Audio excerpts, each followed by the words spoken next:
जन दोस्तों, वंदे मातरम। दिल्ली की राउज एवेन्यू कोर्ट ने भारतीय कुश्ती संघ यानी कि WFI के पूर्व अध्यक्ष और भारतीय जनता पार्टी के पूर्व सांसद ब्रजभूषण शरण सिंह तथा तत्कालीन सहायक सचिव विनोद तोमर को महिला पहलवानों के द्वारा दर्ज करवाए गए यौन उत्पीड़न मामले में ससम्मान बरी कर दिया है। अदालत ने बंद कमरे में हुई लंबी सुनवाई और पेश किए गए तमाम गवाहों व दस्तावेजों के तमाम छोटे छोटे परीक्षण के बाद में यह स्पष्ट कर दिया है कि अभियोजन पक्ष आरोपी के खिलाफ लगाए गए आरोपों को कानून के स्थापित मानकों के तहत संदेह से परे साबित करने में पूरी तरीके से नाकाम रहा। इस ऐतिहासिक न्यायिक फैसले ने एक लंबे समय से चलाए जा रहे दुष्प्रचार, राजनीतिक एजेंडे और प्रायोजित आंदोलन के पूरे ढांचे की हवा निकाल करके रख दी है। कोर्ट का यह फैसला विपक्ष के मुंह पर भी एक बहुत बड़ा तमाचा है, क्योंकि इस मामले को बहुत पॉलिटिसाइज किया गया। इस फैसले के बाद में उस बड़े राजनीतिक चक्रव्यूह की सच्चाई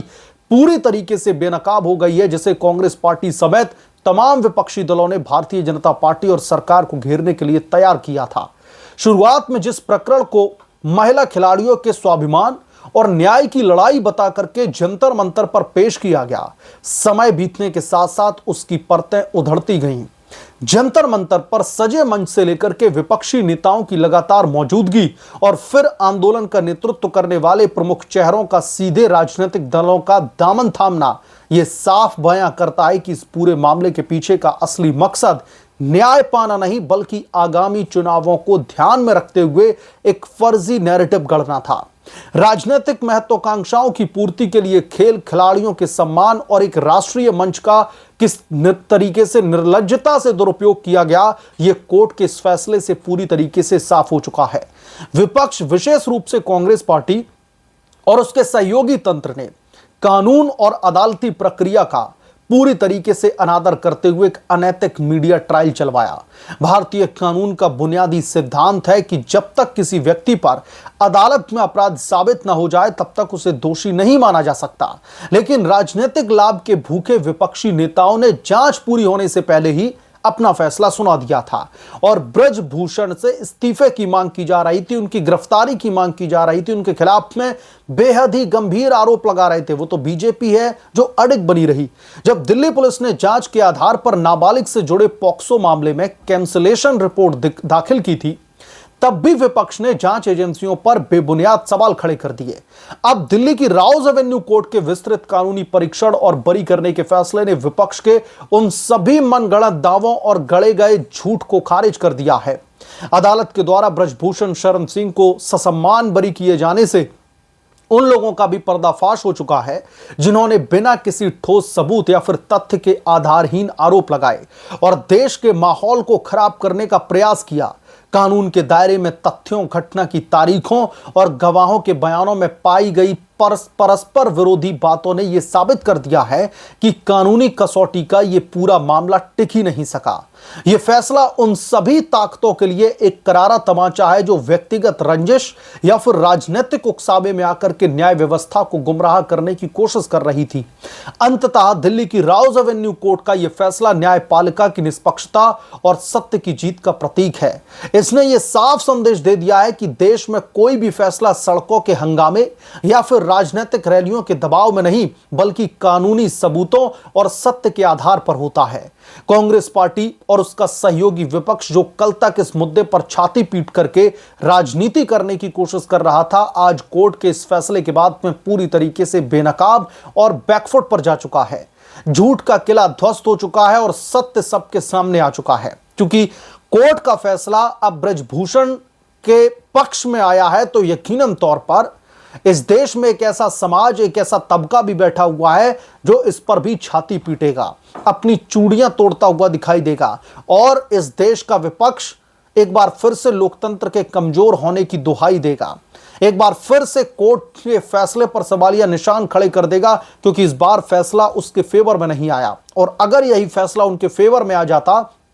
तो लोकतंत्र को मजबूती मिलते देर नहीं लगती। न्याय व्यवस्था में इनका भरोसा और भी ज्यादा मजबूत होता। इस तरीके के स्टेटमेंट आने में भी देर नहीं लगती। अब इस मामले में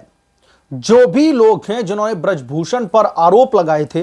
अब वो सभी लोग दिल्ली की राउज एवेन्यू कोर्ट के इस फैसले को दिल्ली हाई कोर्ट में चैलेंज करने की बात कर रहे हैं। उनकी तरफ से यह कहा जा रहा है कि वो कोर्ट के इस फैसले से असंतुष्ट हैं और कोर्ट के इस फैसले को अब उच्च न्यायालय में यानी कि दिल्ली हाई कोर्ट में इसकी पिटीशन दाखिल करेंगे, इसको चैलेंज करेंगे और फिर दोबारा से इस मामले पर सुनवाई की जाएगी दिल्ली हाई कोर्ट पर और फिर दिल्ली हाई कोर्ट तय करेगा कि दिल्ली की राउज एवेन्यू कोर्ट की तरफ से जो फैसला आया है उसको बना रहने दिया जाए या फिर उसमें किसी भी तरीके के बदलाव किए जाएं। लेकिन यहां पर समझने वाली बात यह है कि जो राउज एवेन्यू कोर्ट की तरफ से फैसला आया है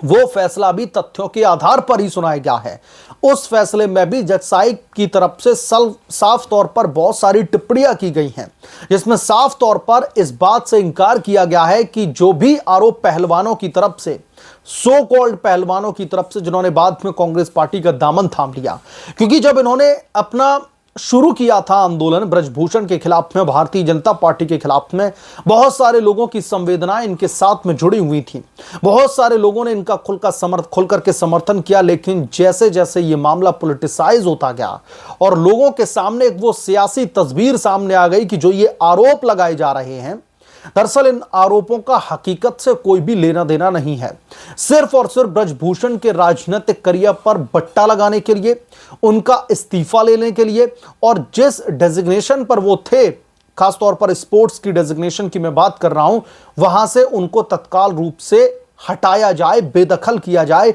यह था असल मुद्दा इस पूरे के पूरे आंदोलन का। और जब ये लोग आंदोलन कर रहे थे एज ए स्पोर्ट्स पर्सन, बाद में कांग्रेस पार्टी का दामन कितने लोगों ने थाम लिया है, कितने एथलीट ने थाम लिया है, इस बात से इंकार नहीं किया जा सकता। बहुत सारे ऐसे लोग हैं जिन्होंने कांग्रेस पार्टी की सदस्यता को ग्रहण कर लिया है और डंके की चोट पर कहते हैं कि कांग्रेसी हैं। मुद्दा यह नहीं है कि उन्होंने किस पॉलिटिकल पार्टी को ज्वाइन कर लिया। लोकतंत्र है, सभी को अधिकार है अपने निजी फैसले लेने का। अगर वो कांग्रेस पार्टी में जाना चाहें, आम आदमी पार्टी में जाना चाहें, बीजेपी में जाना चाहें, यह उनका फैसला है। लेकिन जो गंभीर आरोप लगाए गए थे ब्रजभूषण के खिलाफ में, उन आरोपों में कितनी सच्चाई थी, वो आरोप कितने बुनियादी थे, जमीनी तौर पर, धरातल पर उनमें कितना वजन था, यह कोर्ट के आज फैसले ने साफ तौर पर बता दिया है। और बाकायदा ब्रजभूषण शरण सिंह को बाइज्जत बरी किया गया है, ससम्मान बरी किया गया है। राउज एवेन्यू कोर्ट ने साफ तौर पर